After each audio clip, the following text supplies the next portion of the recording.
So I quit my job about 3 months ago, and it's been one of the best decisions that I made for myself. So last year, June, I had started a job that I thought was going to be a very great opportunity. It was an opportunity to start doing something that I liked and something that I had never done in this country. It was also it seemed like a good financial improvement from what I was doing. And so, yeah, at the time when I took the job, it felt right. It felt like it was the right decision to make. But almost immediately after I started, I knew I'd made a mistake. And I immediately started trying to see if I could find another job. And I just couldn't. So I just kept trying. I was a Nigerian girl, and I thought, oh, okay, I can persevere and endure until I find something else. Even if, like, I'd been in jobs that I didn't necessarily love doing, but I persevered until I found something else that I loved doing. And so I thought it was just going to be that situation. But when I tell you that the last 1 year has been the worst year of my years in Canada. Actually, in fact, the worst year of my life. I'm not joking. It was the craziest experience, and I don't even wish it on anybody. That job messed with me. It messed with my mental health. It made me question myself. It made me question myself. It made me question my abilities. It had me questioning everything down to how I wrote and English, like how I spoke English. Like I grew up speaking English. I speak better English than I speak Igbo. I like that is all I know. I've been trained in English from like birth. I found myself questioning everything that I knew. My confidence took a very serious beating. Like it was the craziest 1 year of my life. And I wouldn't necessarily say that I regret making the decision to take that job, but I wish I didn't take that job. I wish I took the other offer that I had, because I actually had two offers, but I just felt, oh, okay, this one pays better. And so I went with the one that pays better, and that was the biggest mistake I made, because I actually felt like I had a better vibe, a better relationship with the other offer that I got. But truly, the only reason I went with this one was because it was more money. It turned out there wasn't even that much more money. But this last 1 year, I never really suffered from anxiety. I never really known what it felt like until I started this job. Like on Sundays like this, my heart starts to beat. Like my heart starts to beat. It starts palpitating. I didn't know what was happening to me until I spoke to other people that had anxiety, and they're like, "Oh yeah, that's anxiety." Like I didn't know. Like my heart would just start beating like this. I'll be dreading Mondays like this. Everybody that I came across, I complained to them about my job, and I'm naturally not somebody that complains. I So it was becoming annoying to me that I just kept complaining. Like the last 1 year, I spent it complaining to everybody that cares to listen, and even people that didn't even know me. Like my doctor hadn't seen me in a year. Like he hadn't seen me since I started that job, and so I went for my annual checkup earlier this year, and my doctor was like, "What's wrong with you?" I'm like, normal Nigerian girl.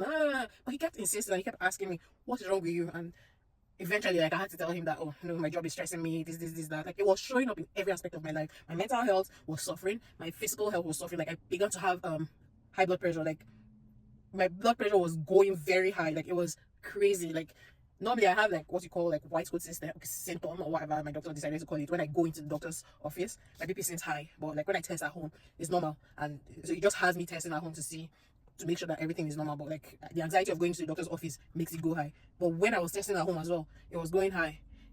And my doctor was like, something has to give. Like people, like random people that I've not seen in a while, or like day to day, they just kept asking me what is wrong with you. Like I look at pictures from this last 1 year, and like it felt like I could see like myself. My eyes were like dead. There was no life in me, because like I wasn't happy. I was always sad. I was always anxious. Like this is a job that I will work till 11 o'clock in the night. Like on paid time, or I will work creating different versions of a document to be turned down and told that, oh, this that you're not good enough, blah blah blah. Basically telling me that I'm not good enough. Like it was so bad that like I found myself questioning everything. I found myself questioning even English that I wrote. Like I was trained in English. I speak better English than I speak Igbo. Why am I finding myself asking, like, is this? I will call my sister and we'll sit down and we'll analyze. Okay, should I use return or should I use go back? Like it was crazy how this place made me feel. Like the leadership of that place was just something else. But anyway, like I said at the beginning of this video, it was the best decision I made for myself, and I actually stayed on the job because I thought I was going to regret quitting the job.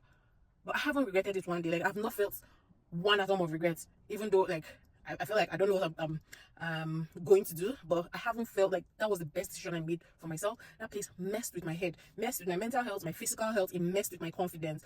I was questioning my abilities. I was questioning everything. Like I was always sad. There was a day I called my dad during my lunch break, and all I did was cry throughout that lunch break because I was frustrated. My whole prayer point this year was, God, give me a humble spirit so that I can learn what it is that I don't seem to know in this place. God, open my head and put what it is that they want to put inside my head so that I can give these people what they want. Like, those were my only prayer points at the beginning of this year. Like, anyway, my father, I cried throughout that call. My father slept, and then he called me back in the middle of the day. Me, I was even scared that something had happened, because it's not normal for him to call me in the middle of the day like that, because it was night in Nigeria. I'm like, oh, daddy, what's wrong? Hope nothing is happening. And it's like, how won't I be worried when I spoke to you, all you did was cry, you were sad. I'm like, this thing is affecting not just me, but it's affecting every other person in my life. That same day as I was going home, I went to pick up my sister. For 30 minutes that we drove from office to the house, I was driving and I was crying. This job was doing that to me. So it was one of the worst experiences of my life, and I don't wish it on anybody. Anyway, I learned some lessons from that experience, and I just maybe I'll do a series just talking about things that I've learned. So the very first thing that I learned, that like I picked up a lot of things, like just analyzing the last 1 year and my time after I quit the job, I've picked up on a lot of things, and I am going to be sharing all the things that I've learned. So the first lesson that I would share would be, if you have a job offer, don't quit that job that you like. Take holiday from the job that you're doing, maybe like a 2 weeks holiday, and then go try out this new job to see if it's something that you would like. Like, it seems so simple. It seems like something that I should have known. I did not know it. I did not think of it, and it would have made all of the difference, because the very first day I started that job, I told my sister I don't think I would like this job. Like, I told my sister I don't think I would like this job. Like, my manager or my supervisor at that point was a micromanager. Like, it was crazy. Like, the very first day I knew that this job was not for me. So the first thing I would say is, don't quit your job until you are sure that this job is a good fit. So maybe take a 2 weeks holiday. They would pay you for your holiday anyway, if you have paid holiday. If not, you will still earn a living from the new job for those 2 weeks that you work for them. But take time off your original job before you decide to jump onto the new job. So that's my lesson for today.